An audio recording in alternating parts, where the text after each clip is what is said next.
Coming up on the programme tonight, well-known fundraising enthusiast Haroon Mota has been on the road throughout the month of October. There he is, looking very cool. He'll be telling us about his experience of completing 4.5 marathons in just 1 month. 4.5 half marathons in half just 1 month. marathons, yes. Half marathons. And he'll explain all of that to us. Haroon Mota, he's in our green room. Assalamu alaikum. Thank you for joining us. You're going to explain to us the difference between marathons and half marathons and all the technicalities involved, right? We'll do that for you. A lot of technicalities. Yes. A lot of technicalities. Now, our first guest of the evening has just recently completed his challenge of running 4.5 marathons in just 1 month. A truly incredible achievement. Yes, indeed. Haroon Mota will be telling us all about his experience shortly. And by completing these series of marathons, he successfully raised vital funds for the people of Syria, who are continuing their day-to-day struggle for survival. Each day, thousands of refugees spill across the borders. An estimated 3 million people could be refugees by the end of the year. That's more people than live in Manchester, Cardiff, Glasgow, Bradford and Birmingham combined. The camps are overflowing. خلال الثورة اجتنا قذيفة باب بيت، يوم اجتنا القذيفة الكل صبرنا على بعض، لا ظل بنور، لا ظل شبابيك، لا ظل شيء إلا ما نزل كله بالأرض. الحمد لله طلعنا عايشين.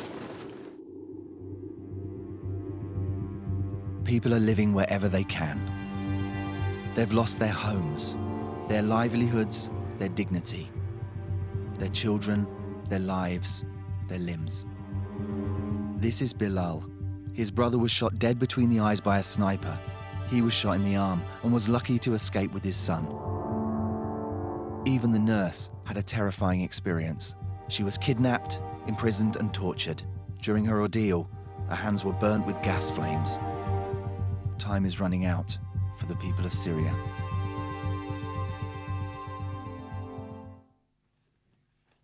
Welcome back. A humbling reminder there of the ongoing troubles faced by the Syrian people. We're joined now by marathon man Haroon Mota, who we're pleased to say has raised money for the Syrian cause by running 4 half marathons in just 1 month. Yes, and joining him is Zaid Al-Rawni from charitable organisation Islamic Relief, who've been working very closely with Haroon. Welcome to the show, guys. Assalamu alaikum. Haroon, how are you? I'm feeling good, alhamdulillah. Feel good. Have you recovered from your marathons?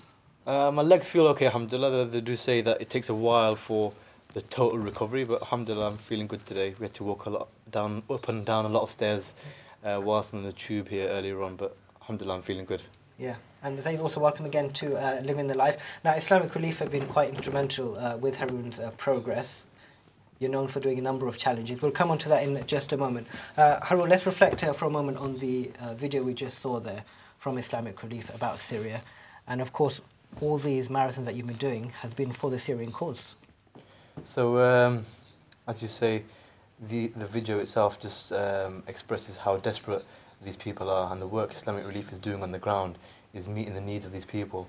But so much needs to be done by the community, the public, to try and support, and Islamic Relief can't administer that aid unless people support. And by me running these marathons or doing these events to get sponsorship is raising awareness, first of all, of the desperation and raising vital funds which will help these people.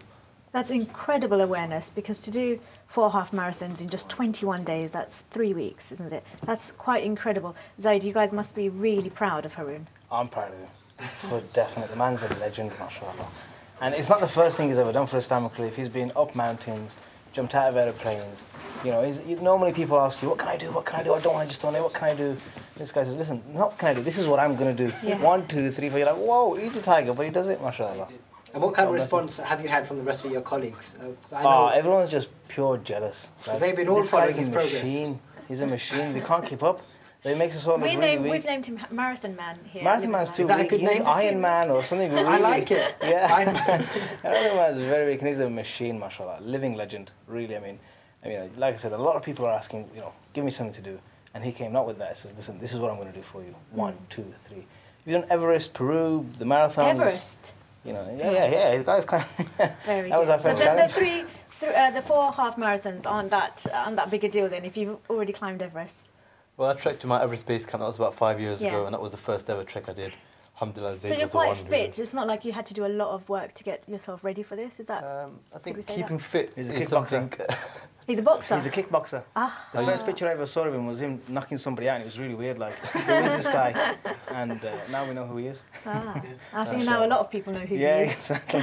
So, although I keep fit, it's hard work to try and run half marathons in succession. Yeah. And there's little recovery time in between. Yeah. And when I'm running, I'm trying to run the quickest I can run. So I'm always looking to try and beat my personal best. So it's hard work. I mean, each half marathon I ran in under 2 hours. And it's a constant struggle where you're battling with yourself. And you can easily give up, and that's how it's been even yesterday when I completed my last one. Yeah. You can easily just think, I'll settle for a very lazy jog. But I'm constantly working hard, knowing that people have sponsored so much money. And I've raised £4,500 so far. And I couldn't have done that with the people who are contributing, whether it's £1, £2, whatever it is. It's an amazing amount of support, and it inspires me to carry on. Right. Now, you two have got a great friendship. Zaid, I believe you went along to some of his marathons, if I'm not mistaken. Yeah, I went along and cheered him on. Haroon, do you remember hugging anyone in particular?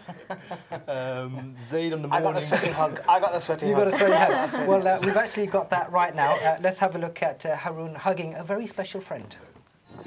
There he is, Mota! Go on, Mota! Legend! You're freaking legend! Well done, Mota! Take the photo!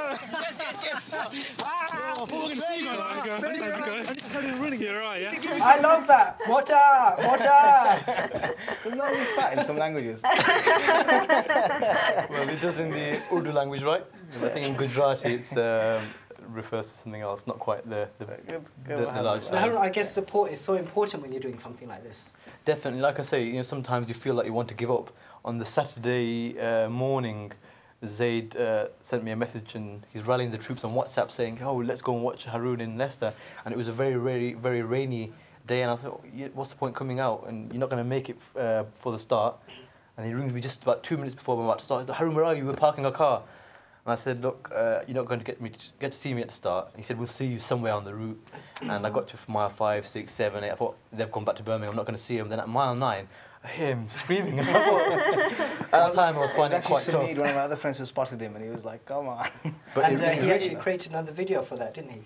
Yes. Which we've got. This is again Haroon Mota on his travels.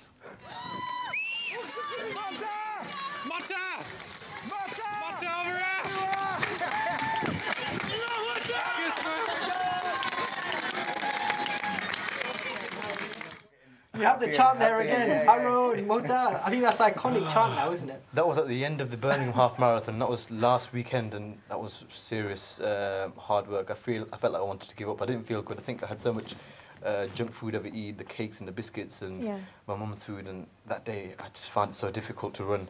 But it was nice that people like Zaid and my family could come out there and support me. It makes a huge difference. Yeah. Yeah. Just explain, because we had a bit of trouble with this, the 4 half marathons or 4.5 marathons. What is a half marathon? How many miles are we talking about here? So a half marathon is 13.1 miles. Yeah. Which is half of a full marathon. A full marathon is 26.2 miles. Yeah.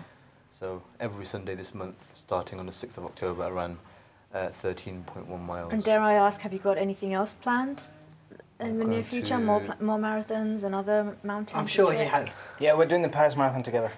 Oh. Together? Together. Oh, really? Yeah. Living the life, we'll send camera crews out there? That's in April. April 6th, I think it is. Oh, great. I haven't quite signed up to it. Yes, you signed up, don't worry. You're still in negotiations. It's signed up live There you on go, it's been broadcast now, you can't have to pull My out. wife is watching and she disagrees. She'll tell me that I'm not doing any more. She can come with you. We'll get your room together, you and your wife in Paris. You can't say That's no to great, that. but we can start another segment for Living the Life. Well, look, just a reminder that this is all for quite a serious matter. We're trying to raise money here for Syria. Zaid, tell us a little bit about how this money can be spent by Islamic Relief. How the money will be spent. Inshallah, I mean, there's everyone knows the stats. I mean, Islam Channel has been quite good at advocating how bad the situation is inside Syria, who's affected, the mothers, the children, families who've been decimated completely, homes have been, set ablaze, and the whole situation is really quite dire for your general Syrian average Joe. And so Islamic Relief is on the ground inside Syria, in all the bordering countries, Iraq, Lebanon, Jordan, hosting refugee families outside and looking after families inside, ensuring they have at least a bare minimum, but more than that, where we can, we're ensuring that trained doctors are able to serve those in need. We're ensuring medicines are well supplied to field hospitals.